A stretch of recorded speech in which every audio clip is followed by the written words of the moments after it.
Great. Can you all hear us? Yeah. Okay. Excellent. Excellent. So we had an introduction already. So I'm Trebor Scholz. I wear several hats here. I'm a researcher, an author, and a professor at the New School, and also a co-convener of this event. And in 2014, I threw this concept of platform co-ops into the mix. And since then, I've been sort of helping to shape a movement around that and also research in that field. With our research institute, we try to explore the subfield of scholarship, especially exploring cooperative principles in the digital economy. So before we start, maybe we just to see who here is actually interested in how cooperative principles could be applied in the digital economy. Is this something that resonates here or not? Okay, there are a few takers. Okay, so maybe we warm up the rest throughout the event. That's the hope, right? Okay, so to get there, I'm delighted to introduce you to two remarkable scholars, co-op entrepreneurs, and human beings. So there is, I hope this will beautifully set the tone for this conference. There's Jessica Gordon-Nembhard, who is a distinguished author and a professor at John Jay College at the City University of New York. And she's widely known for her work in cooperative economics, and especially for her book, Collective Courage, A History of African-American Cooperative Economic Thought and Practice. That's really, we were just talking about it yesterday. Basically, most of my students all throughout the New School have read Jessica's book. Of course, that's just my immediate surrounding. Ken, also very proud to have him here today. It's a really real pleasure. So alongside a former Uber executive and a PhD student, he stands as one of the three co-founders of the Drivers Cooperative that has fostered a community of now 9,000 onboarded drivers right in the belly of the beast in New York City. And beyond raising an impressive $3.7 million and dispersing over $6 million to drivers, the cooperative has initiated innovative projects. So that includes Drivers Academy, where drivers teach each other. And they have introduced a groundbreaking solidarity minimum wage for drivers of $30 an hour. I hope I'm not stealing your show here. I'm sure you have much to add afterwards. And just to sort of set the tone for this, and that these $30 are irrespective of passengers boarding the taxis or not. And it's really distinguished as one of the world's initial ride-hailing apps conceived by drivers, the app that was developed by the drivers cooperatives. And so real pleasure to have him here. They're also now, with this app in place, working on building a global federation of ride-hailing worker platform cooperatives, right? Starting in Colorado next, and then many other countries. Okay, so but Jessica, let's start with you. Maybe before we turn to Jessica, again, like a question to all of you to see if you actually ever heard of these mysterious 7 cooperative principles that we are projecting behind us here. Like, how many of you have actually heard about them? So that's not all, but quite a few people. That's good. So I hope this will be enlightening then, because I'm turning to Jessica, who will introduce those principles and also the values behind cooperatives. Take it away, Jessica. Good morning, everybody. Thanks for having me. So I want to actually start by talking about cooperation as really our first economic system for human beings. It's been utilized by all populations in every era of human history on every continent. And so these notions really come from the notions of common good, mutuality, reciprocity, solidarity, collectivism, balance, and justice. And we find that economic inequality and economic exploitation actually engender resistance, and that resistance is in the form of solidarity economics, cooperative economics. so that we practice these things whenever we can, even when we're in these oppressive systems. And so let's talk about the cooperative principles and values. They've been proven to be effective in creating more equitable economic systems. However, when we scale these models, challenges can arise. The essence of cooperation, such as democratic decision-making and equitable distribution of benefits, can sometimes get diluted or lost. So what do we mean? So we're talking about both informal but also formal cooperative practices, right? And we know, or at least the ICA, the International Cooperative Alliance, talks about cooperatives being values-based businesses. So these are the values of self-help, self-responsibility, democracy, equality, equity, solidarity, honesty, openness, social responsibility, caring for others. And then those values translate into principles for how co-op businesses are supposed to operate. And those principles, as you see up on the screen, are the open and voluntary membership, right? So again, you're not supposed to be coerced to be a member. You're supposed to participate openly, be a volunteer in participating this way. The second, the democratic member control, that one member, one vote. Directors are members, right? This idea about democratic participation, that we're self-governing, that we're governing together, and that we're doing it in a democratic way.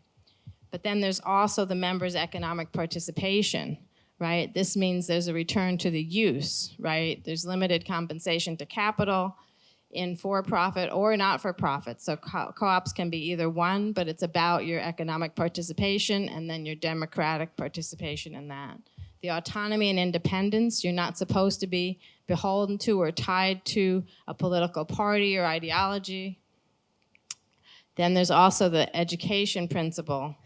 Training and information are essential. We need to be continuously educating ourselves, especially in order to democratically participate. We have to know, right? We have to have equal information and knowledge, and we have to learn together and educate together.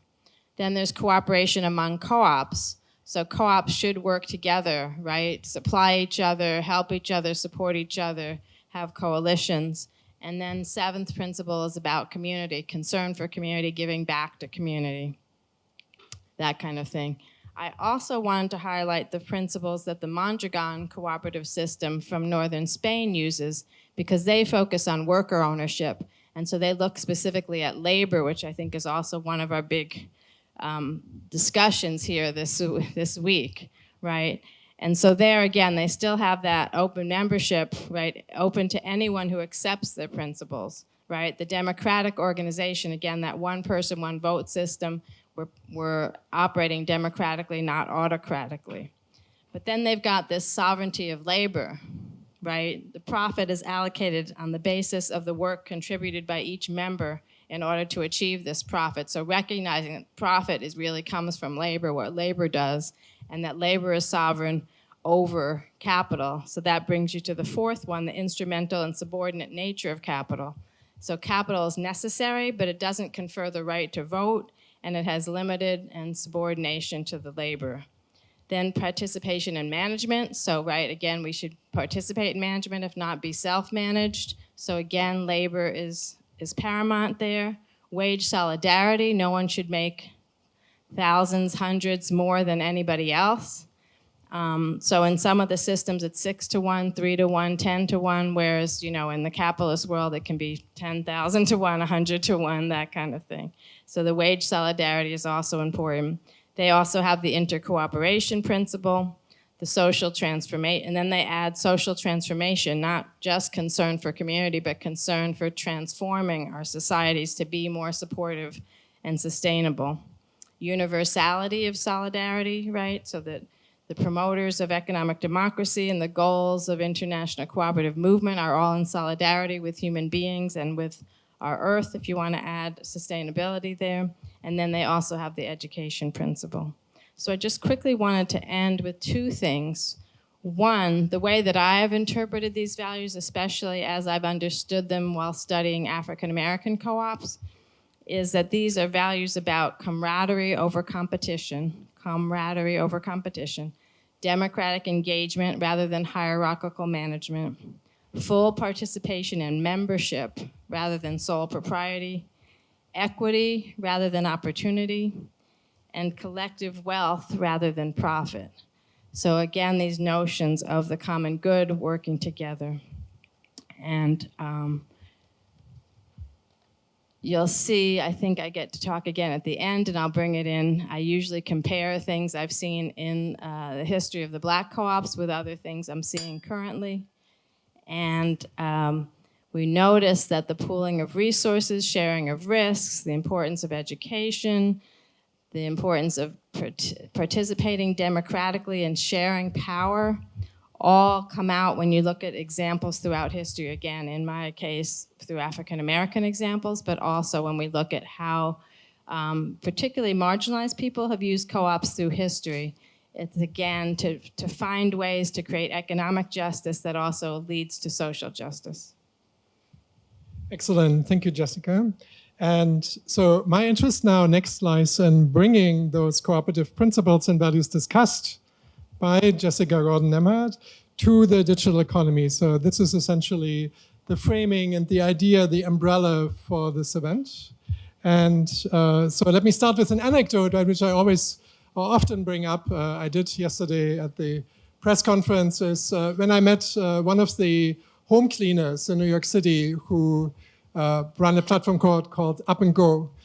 She told me that when she goes to visit a client, this client is meeting the boss herself. Right? And so there's this feeling, right, that the ownership has really changed not just her economic situation, her income has doubled, but also the way she feels about herself, right? And so there are lots of aspects like that.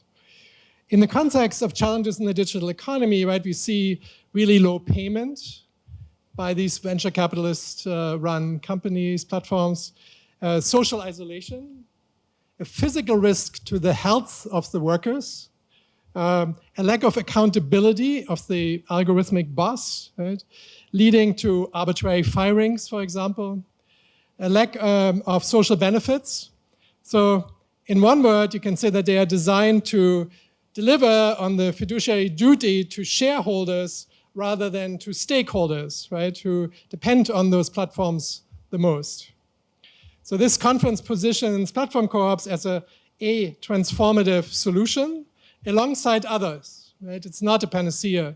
So it's alongside unions, alongside other business forms, unionized worker cooperatives, of course, legislation. So that's why also we are so proud to work with the Kerala government, because without legislation, this will never succeed, right? You really need legislative support. And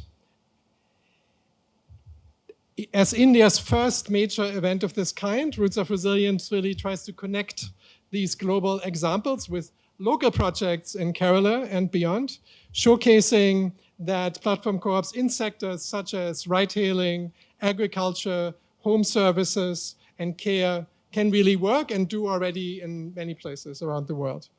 So we've seen consistently that platform co-ops I've found where really supported people on the margins of society, right? So people who would have a very hard time finding employment otherwise, right?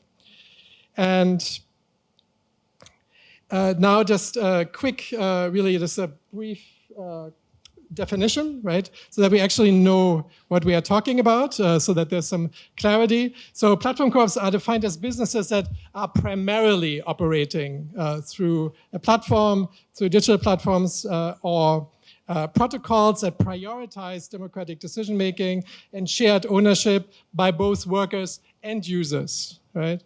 And we also embrace businesses, and I should emphasize that and emphasize it also on the slide, we also embrace businesses that are not incorporated as cooperatives, right? Because in many countries that's simply not possible, like Brazil, like Japan, Indonesia, other countries.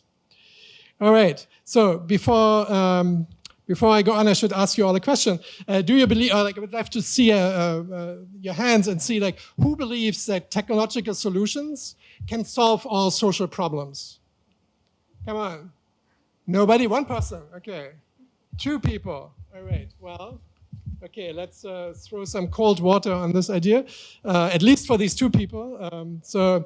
Because platform co-ops are all about this idea that technology alone cannot solve social problems, right? So this is really not primarily a technological discourse, but it's really about people, right? It's really people at the center who solve their own problems, right?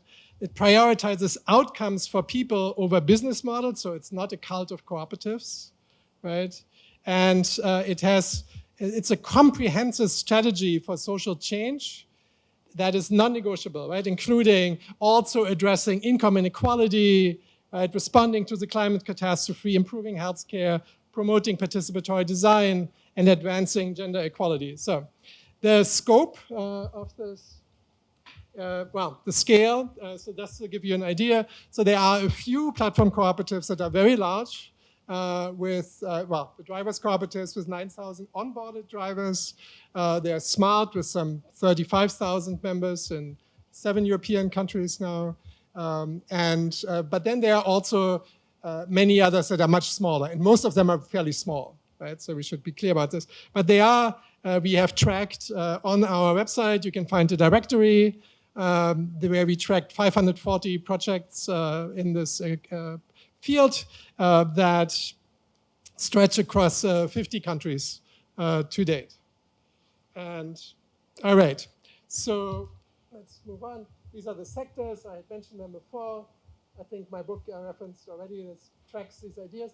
We brought together, and this also should be important for the program in front of you, right? Because these talks are so short, we created these QR codes where you can access a folder with longer readings, right, by every participant. So you can have access to much more extensive knowledge. So, okay, but this brings us to the man of the hour here. So we have Drivers Cooperative. I think I lined out some of the main questions already. I guess you have prepared something. If not, I have also questions for you. Yes, no problem. Whatever you prefer. Yes, no problem. Well, I don't know. I think what most of you will ask yourself when you hear these numbers that they raised like $3.7 million, I'm sure the entrepreneurs in the room will say like, how the hell did they do that, right? So how did they raise all this money? Well, Ken, quick answer. Okay, good afternoon, everyone. I'm so happy to be here. So first of all, greetings from the drivers in New York City. They're a very excited bunch about what they are building. So let me start with Trebor's question. The Drivers Cooperative, we started out of a problem.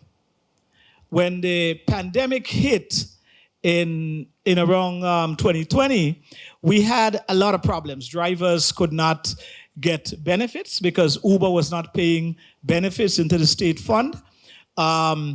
Wives were calling me because many times husbands died and could not get death benefits. There was nothing, basically. So the gig economy that was moving this primary city, the people who were moving this primary city had nothing to get. And so out of that, myself and Eric Foreman, my co-founder, we started talking about what we can do. And we found that more and more drivers wanted to do something for themselves. And unlike a traditional factory where the owner had to go get the machines and the buildings, we actually own the means. We own the cars, which is what moved people. And so that's where it started. And we found more solidarity than we ever thought we would.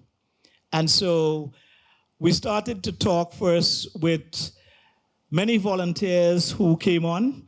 And of course, Trebor, who was like our intellectual, our mentor at the time. And we started to put together this project. And what we found was that people were willing to help. So we raised over $1.6 million with a WeFunder. We raised money from one project, start.coop. And many of these small organizations were very willing to help us. The Cooperative Fund of the Northeast, Working World, Shed Capital, all of these were loans that they were willing to help see us through. And it has worked. As Trebor said, last year, we paid over $6.1 million into drivers. We are on track to do much more. And in 2024, our app is going to go into rideshare. Just to give you a perspective, in New York City, there are over 700,000 trips per day. That's just in rideshare. And most of these are dominated by Uber and Lyft. And as you know, Uber is a billion-dollar company, but they have treated workers extremely badly. There is a lot of deactivations, and when you deactivate a driver, you're not deactivating a driver, you are deactivating a family. You are actually deactivating kids. So we have become a resource for drivers like that. And so we found a lot of solidarity with a lot of, I think it was over 2,000 investors, people who actually gave, even if it was $100, to help our cooperative grow. I guess you have a... Yes. Well, I think one of the most exciting things, especially in the context of Kerala, is actually the role of the city of New York. So maybe you can say a little bit about how they supported you. The city of New York. Yes. Yes. Yes. Well, one of the things we found very, very, very early was that with rideshare, you needed a lot of marketing. You needed a lot of Ubers and Lyft money goes into forcing people to do trips. But New York, we found that there were over 20,000 trips daily that basically was available for passengers who wanted them to travel. Most of them were based on the ADA law of 1990, which said that passengers with disability must have accessible transit. And so that transit was really cars. So we found a niche there and have been growing, and all of the main brokers use us, and many of them are very happy. And so we are using this as a stepping stone to do rideshare. So the city has been very supportive. In a sense, we are now one of the main contractors who will do what they call recovery trips. When others fail, the drivers' cooperative will be those to provide those trips. So fantastic. The session time is up. I think you saw the arch that we tried to establish here, right? So leading in with the cooperative principles and values, then carrying that to the digital economy, and showing you some examples and showing you one of the prime examples then, which was Drivers Cooperative.